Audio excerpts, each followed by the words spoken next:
अमरस ब्रह्म होननाय सासे बिथाङा गुदियाव बिथाङा फोरोंगिरिमोन।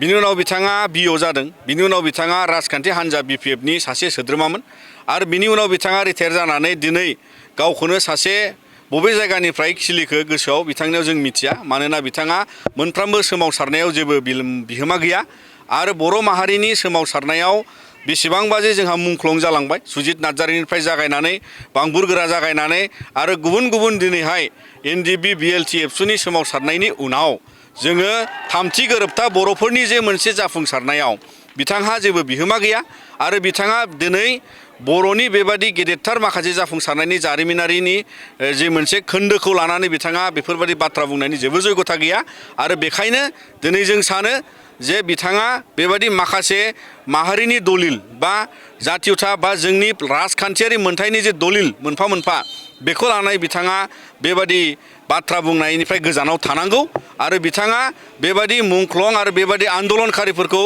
मान सन्मान हानि खालामनायनि जेबो मोन्थाय गैया आरो दिनै बिथाङा जिबादि सासे रिटायार्ड सुबुं हिसाबै बिथाङा एसे मेन्टेलि माने डिसअर्डार जाबाय नामा जों बेखौ सानो। मानोना बिथाङा बैसोबो थांबाय आरो बेखायनो बिथाङा जानला मोनला बाथ्रा बुंनानै दिनै माने बर' माहारिनि माखासे राजनिति दिगखौ बिथाङा गुलाय जुजाय खालामनायनि नोजोरजों बेबादि बाथ्राखौ बुंदों होननानै जों सानो। मानोना बिथाङा गावजों सोर दं सोर गैया बेजों जेबो थिखना गैया आरो बिथाङा बेक्तिगत भाबे जिबादि हारियाव मा कन्ट्रिबिउसन जों जेबो मिथिया। जोंबो बिथांनि मोनसे समाव छात्रमोन नाथाय बिथाङा हारिनि गेजेराव बेबादि माबा मोनसे बिहोमा दं जों खोनाफेराखै आरो बेखायनो बिथाङा हारिनि बेबादि गुलाय गुजाय खैसार खालामनायनिफ्राय गोजानाव थानांगौ आरो बिनि हेंथायै दुलाराय बर' फरायसा आफादा जोङो अराय जेखि जाया राहा लानांगौ जों लालांबाय थागोन। नोंथांमोना गोब्राब नाजासेयावबो जेरावबो जाफुंसारनो हायाखै नामा? जानांदों नामा गुबुन गुबुन रोखोमनि जेंनाजों मोगा-मोगि? जुदि जेरावबो जाफुंसाराखैब्ला आरो बायदि जेंनाजों मोगा-मोगि जानांदों अब्ला बेफोरनिफ्राय जेंना बोस्रांनायनि राहाखौ लादो। मायांनिफ्राय सोलोंथाइ लानाय मुंदांखा तान्त्रिक अमरस कबिराजआ नोंथांमोननि बेफोर जेंनाखौ बोस्रांनानै होगोन।